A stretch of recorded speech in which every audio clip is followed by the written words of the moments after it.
hasil analisis logam berat, timbal, dan tembaga pada Kijing Taiwan. Langsung saja yuk kita simak penjelasan berikut ini. Analisis logam berat timbal dan tembaga pada Kijing Taiwan. Kijing Taiwan merupakan salah satu kerang yang habitatnya berada di air tawar. Kijing Taiwan memiliki sifat filter feeder yang dapat menyaring beban masukan dalam perairan. Sifat dari kijing yang filter feeder dapat menyebabkan kijing tersebut tercemar. Bahan pencemar yang bisa masuk ke dalam tubuh biota filter feeder salah satunya adalah logam berat. Kijing Taiwan memiliki banyak sekali manfaat, seperti penghasil mutiara, sebagai hiasan, dan salah satunya yang paling penting sebagai bahan pangan. Oleh karena itu, perlu dilakukannya analisis kandungan logam berat sebelum organisme tersebut dikonsumsi oleh manusia. Adapun metode dalam praktikum kali ini dilaksanakan pada hari Rabu 29 April 2020 pukul 13.00 sampai 16.00 waktu Indonesia Barat. Pengambilan sampel dilaksanakan di Situ Gede dan Situ Perikanan atau LSI, dan untuk analisis logam berat dilakukan di Laboratorium Biologi Makro 1 dan Laboratorium Produktivitas Lingkungan Perairan Fakultas Perikanan dan Ilmu Kelautan Institut Pertanian Bogor.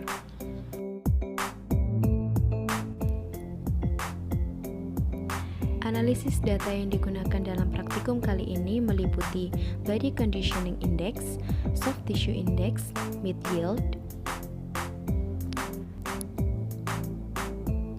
Mean Weekly Intake, dan Maximum Tolerable Intake.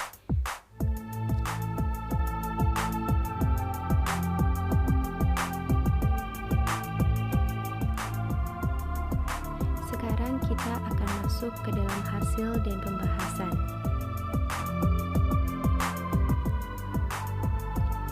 Hasil dalam tabel 1 terlihat hasil perbandingan CU dan PB. Untuk logam berat PB terlihat lebih tinggi di Situ Gede dengan nilai 1,6087 dan untuk logam berat CU lebih tinggi di Situ LSI dengan nilai 4,1907. Berdasarkan PPRI nomor 82 tahun 2001, kadar logam berat baik PB maupun CU sudah melebihi batas. Logam berat timbal yang diperbolehkan dalam perairan sebesar 0,03 sampai 1 mg per liter, sedangkan untuk tembaga sebesar 0,02 sampai 0,2 mg per liter. Logam berat CU lebih tinggi dibandingkan PB dikarenakan logam CU lebih mudah terikat di dalam suatu tubuh organisme.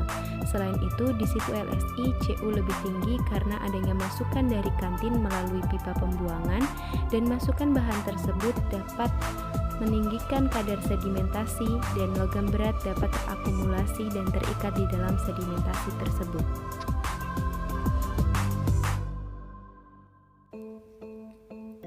Untuk hasil tabel 2 yaitu nilai perbandingan MY, BCI, dan STI.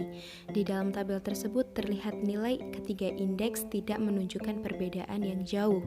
Nilai BCI yang kurang dari 1 menunjukkan bahwa kijing Taiwan tidak terlalu montok. Ketidakmontokan biota termasuk kijing Taiwan dapat disebabkan karena kualitas perairan yang semakin memburuk dan adanya pencemaran termasuk pencemaran logam berat yang dapat mengganggu pertumbuhan dari kijing Taiwan tersebut. Hal itulah yang menyebabkan nilai indeks MY, BCI, STI di kedua tempat tidak berbeda jauh.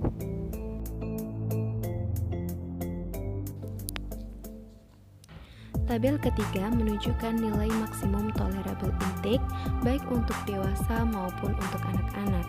Di dalam tabel tersebut terdapat beberapa parameter seperti PTWI, MWI, dan juga MTI. PTWI adalah suatu jumlah zat yang dapat dikonsumsi dan dicerna tanpa menimbulkan resiko yang besar. MWI adalah mean weekly intake dan MTI adalah maximum tolerable intake.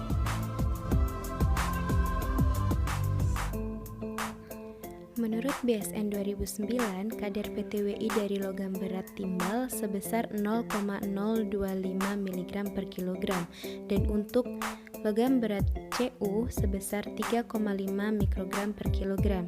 Hal tersebut berarti nilai yang didapatkan dari kedua tempat baik situ LSI maupun situ gede telah sesuai dengan kadar yang telah ditetapkan. Dan untuk nilai MTI dan MWI dapat digunakan untuk menduga nilai safety level atau batas aman konsumsi dari Kijing Taiwan. Sehingga dari nilai MTI dan MWI yang paling rendah disimpulkan bahwa dalam 1 minggu, orang dewasa yang diasumsikan dengan berat badan 60 kg dapat mengkonsumsi Kijing Taiwan sebanyak 1,25 mg per minggu. Dan untuk anak-anak, batas yang diperbolehkan sebesar 0,375 mg per minggu.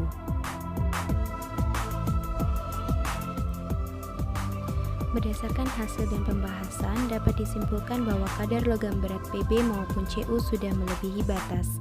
Kijing Taiwan tidak mengalami kemontokan disebabkan adanya pencemaran logam berat yang mengganggu pertumbuhannya.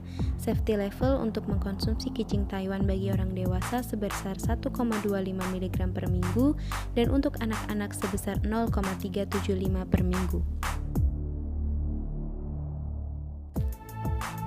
Demikian yang dapat saya sampaikan, semoga bermanfaat ya.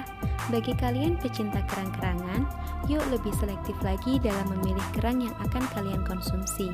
Kira-kira kerang yang akan kalian makan itu aman gak ya? Atau justru mengandung logam berat yang membahayakan? Kalau kalian ingin tahu, yuk lakukan analisis seperti yang saya jelaskan. Thank you.